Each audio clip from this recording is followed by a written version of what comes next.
Olá, vamos falar hoje para o ensino médio sobre os aparelhos respiratórios. Vamos falar também sobre as trocas gasosas, como isso funciona. O aparelho respiratório é importante porque o oxigênio, ele oxida as substâncias orgânicas e produz energia na forma de ATP. Isso acontece a nível celular, nas mitocôndrias, e também pode acontecer por um processo de fermentação aeróbia, que algumas bactérias podem fazer. Uma estrutura de trocas deve ser úmida, permeável e fina. Então, os aparelhos respiratórios têm que ser úmidos, e permeáveis e finos para facilitar a troca e a fixação dos gases carbônico e oxigênio. A superfície corpórea, o O2 entra a partir da epiderme ou através da membrana plasmática e se difunde para as células diretamente. Exemplo, protozoários, esponjas, quinidários e vermes. Lembre-se que essa difusão é direta, pois em pluricelulares como esponjas, quinidários e vermes, o oxigênio não passa pela circulação sanguínea. Então eu tenho ali uma superfície corpórea que seria uma pele, então eu posso chamar também de cutânea direta, ou seja, a troca gasosa, oxigênio e gás carbônico é direto para as células sem passar pela circulação sanguínea. A cutânea, que é a da superfície corpórea, por exemplo, de esponjas, quinidários, vermes, anfíbios e minhocas, pode ou não passar pelo sistema circulatório. Se a cutânea é direta, como é o caso de quinidários e vermes e esponjas, não tem circulação sanguínea. Já a cutânea com trocas via superfície do corpo com o sistema circulatório associado é uma difusão cutânea indireta, porque passa pela circulação pelo sangue. Exemplo, anfíbios e minhocas. Então eu posso ter cutânea direta das esponjas, quinidários e vermes e cutânea indireta de anfíbios e minhocas, através da pele. Branquial são pequenas invaginações, as brânquias podem ser lâminas, como se fossem folhas de caderno, ou podem ser fios, como se fosse um pente, os dentes de um pente, ou fios de cabelo. A pele é altamente vascularizada, essa estrutura, a brânquia, muitos vasos sanguíneos, e é adaptada para respirar na água, exemplo, peixes e girinos. Já as traqueias são tubos, como se fossem mangueiras, traqueias, revestidos por quitina que conduzem o ar diretamente da superfície do corpo para as células através de espiráculos. Então, no abdômen dos insetos tem esses buraquinhos, os espiráculos, e é através deles que o oxigênio vai até as células sem passar pelo sangue. Por isso os insetos não têm pigmento respiratório no sangue. Portanto, é uma difusão direta à respiração traqueal de insetos.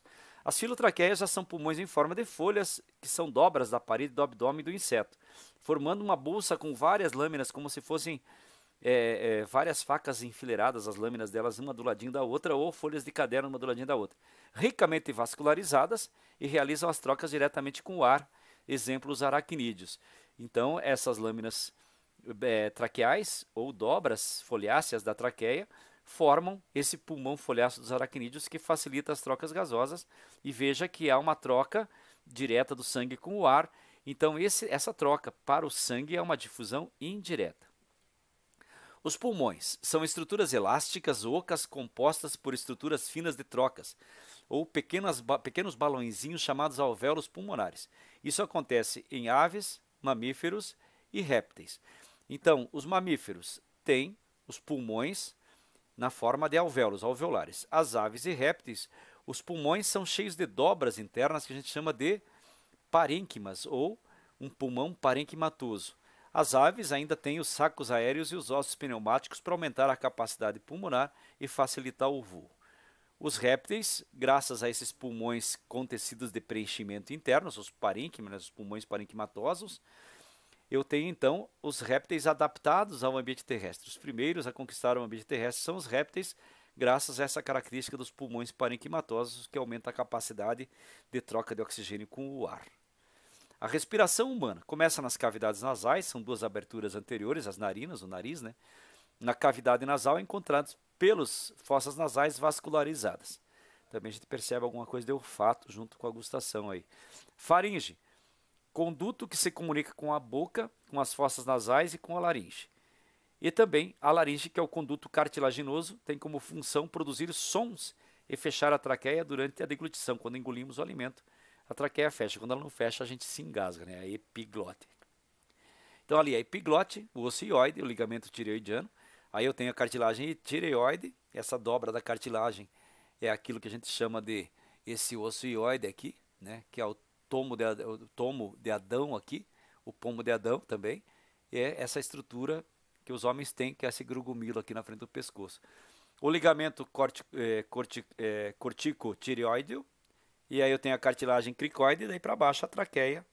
Então essa é a parte que vai levar o nosso oxigênio e trazer o gás carbônico e água na forma de vapor nos nossos pulmões. A traqueia se ramifica para formar os brônquios, que são paredes reforçadas por anéis de cartilagem, para suportar a diferença de pressão. Já os brônquios, eles se encontram dentro dos pulmões e vão se ramificando até formar bronquíolos, e esses terminam em sacos menores, que são os alvéolos pulmonares.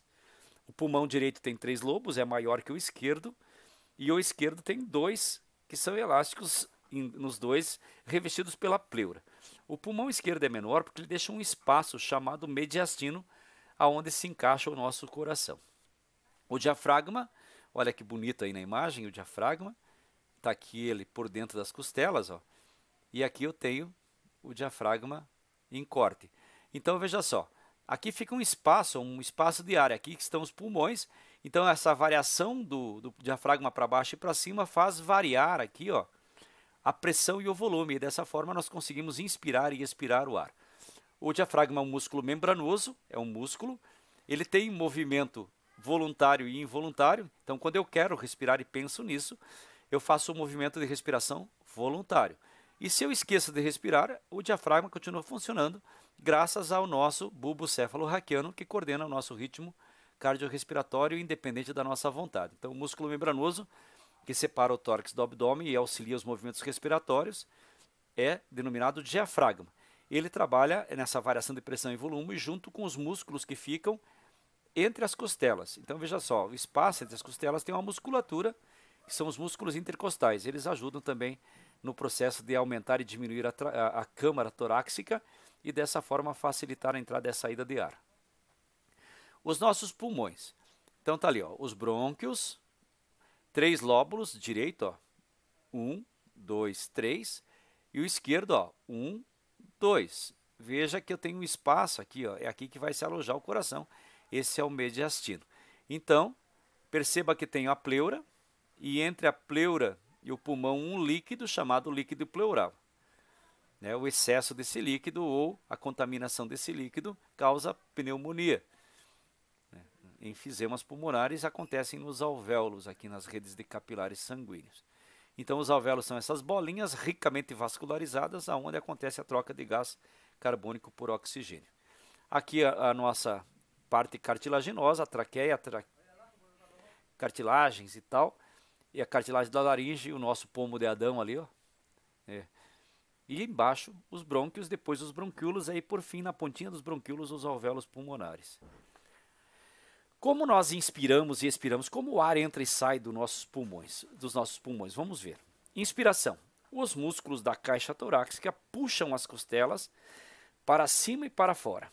O diafragma se contrai e se achata. Então ele desce, ó, promovendo um aumento da caixa torácica. Com esse aumento, a pressão nossa interna diminui e aumenta a pressão externa, forçando o ar a entrar. Então a inspiração, o volume da caixa torácica aumenta e a pressão interna diminui, então o ar entra.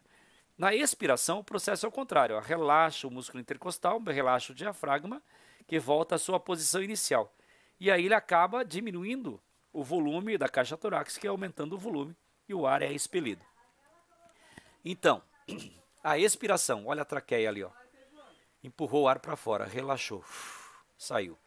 E a inspiração, ó, contraiu o diafragma, ele baixou, ó, certo? Então a inspiração e expiração depende do movimento do diafragma e dos músculos intercostais, que vão variar a pressão e o volume da caixa torácica e dessa forma encher e esvaziar os pulmões, permitindo então as trocas gasosas.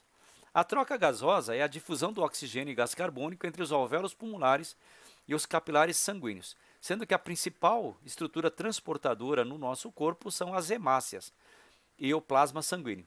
As hemácias transportam principalmente o oxigênio na forma de oxihemoglobina, já o plasma transforma o gás carbônico na forma de ácido carbônico. O ar que entra no pulmão, processo de inspiração, contém 0,04 de CO2, 20,94% de oxigênio, 79% de nitrogênio, e ao sair do pulmão tem 16,5% de oxigênio. Quer dizer, daqueles 20%, 4% ficou. Daqueles 0,04 de gás carbônico que entrou, saiu 4,48.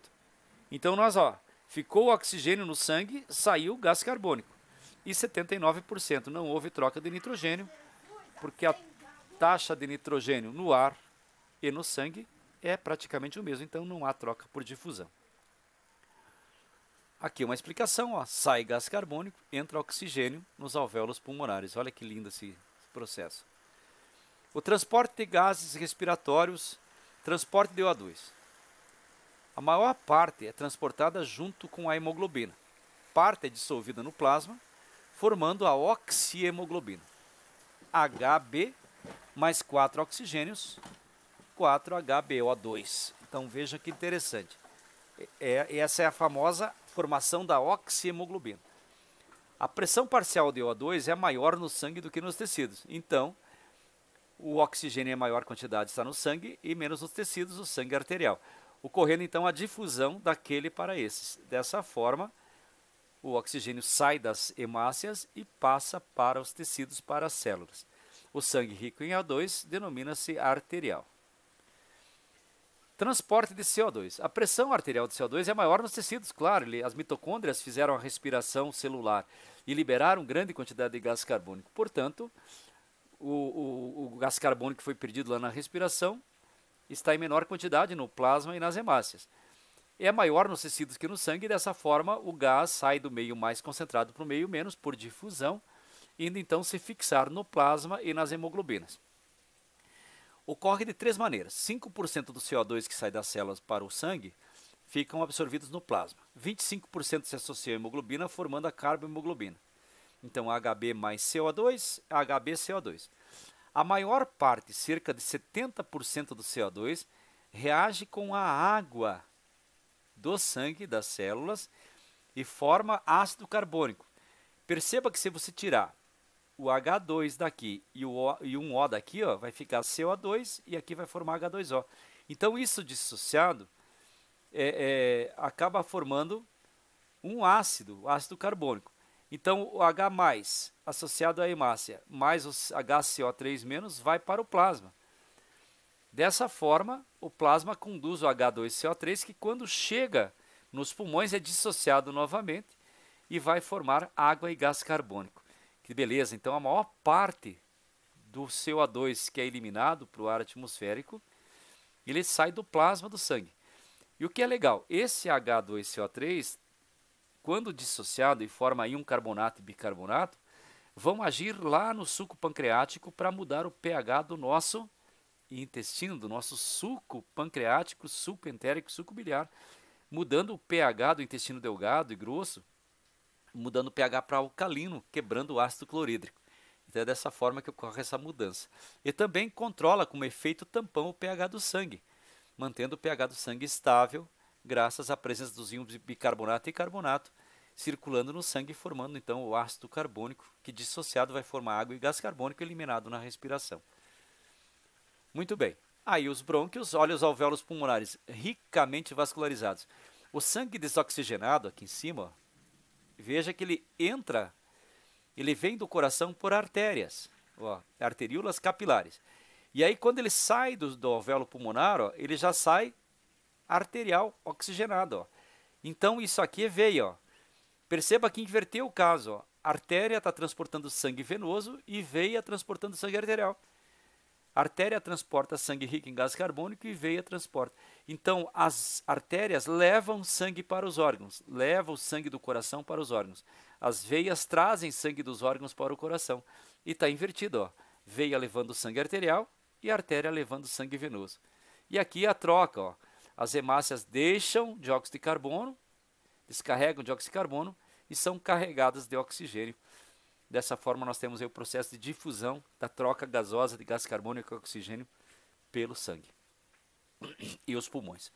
Observações. O CO, o monóxido de carbono, liga-se à hemoglobina formando a carbohemoglobina em uma reação estável, onde o composto não se desfaz, inutilizando a molécula de hemoglobina. Dessa forma, a hemácia perde a função de transportar o oxigênio. Isso em grande quantidade causa asfixia e morte, muito comum quando nós ligamos um carro numa garagem fechada e nos intoxicamos, então, e nos asfixiamos com monóxido de carbono. Nos fetos, a demanda de oxigênio é muito maior do que na mãe, e isso graças à elevada taxa metabólica associada à necessidade de rápido crescimento. Então, as crianças acabam transferindo grande quantidade de gás carbônico para a mãe.